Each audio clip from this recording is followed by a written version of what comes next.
গ্রামে গেলে দেশি মোরগ খুঁজে আনবো না, তা তো হয় না। তো এবার ঈদে বাড়ি থেকে দেশি মোরগ নিয়ে আসা হয়েছে, সেটাই আজকে রান্না করব। ঈদের পর থেকে শুধুই মনে হচ্ছিল একদম মানে রিচ ফুড খেতে একেবারে ইচ্ছা করছিল না, একটু ঝোল ঝোল পাতলা কিছু খেতে ইচ্ছা করছিল। তো চলুন বানাই মোরগের ঝোল।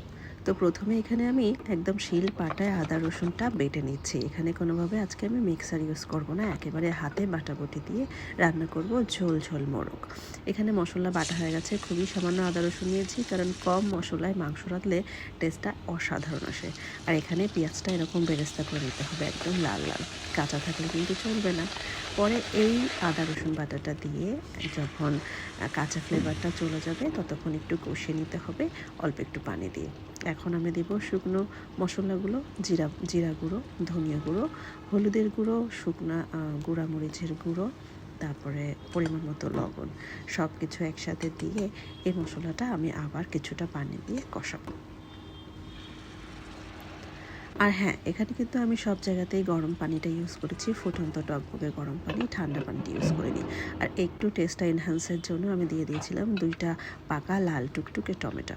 তো টমেটোগুলো দিয়ে ভালো করে মশলাটা কষায় নিতে হবে। যখন টমেটোগুলো সিদ্ধ হয়ে আসবে তখন আমি দিয়ে দিয়েছি আমার ধুয়ে রাখা মোরগগুলো। এখন ভালোভাবে কষাবো আমি হালকা আঁচে। ব্যাস, ঢাকনা দিয়ে কিছুক্ষণ আমি এটা কষানোর জন্য রেখে দিয়েছি। আর এদিকে আমি গরম মশলা কিছুটা ঠুকে নিব। এখানে আমি দিয়েছি এলাচের দানা, তারপরে বড় এলাচ, আর দিয়েছিলাম কিছুটা জয়ত্রীর পাপড়ি। এটা এখন ভালোভাবে মানে কষাতে হবে। মাংস দিয়ে যে পানি বেরিয়েছে সেই পানি দিয়ে আমি মানে মুরগিটা কষিয়ে নিচ্ছি। এরপরে দিয়ে দিয়েছিলাম কিছুটা নতুন আলু, তারপরে দিয়ে দিলাম ওই যে ঠুকে রাখা গরম মশলাগুলো। এখন এগুলো আমি একসাথে ভালোভাবে কষাবো। কষানো কিন্তু এখনও শেষ হয়নি। এই যে কষানো এখন শেষ।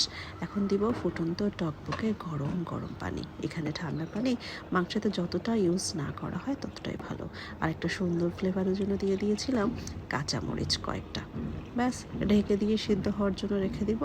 একটু ঝোল ঝোল থাকা অবস্থায় কিন্তু নামাতে হবে। আর নামানোর আগে ভাজা জিরের গুঁড়ো দিতে একেবারেই কিন্তু ভুলো না। ব্যাস রেডি। কি ডিলিশিয়াস লাগতেছে না দেখতে। এখন গরম গরম ভাতের সাথে রোগের ঝোলটা দিয়ে একটা লেবু বা শসা সালাদ কেটে গরম গরম মাখিয়ে খেয়ে দেখবেন, একেবারে অসাধারণ। আজ এই পর্যন্ত, আল্লাহ হাফেজ।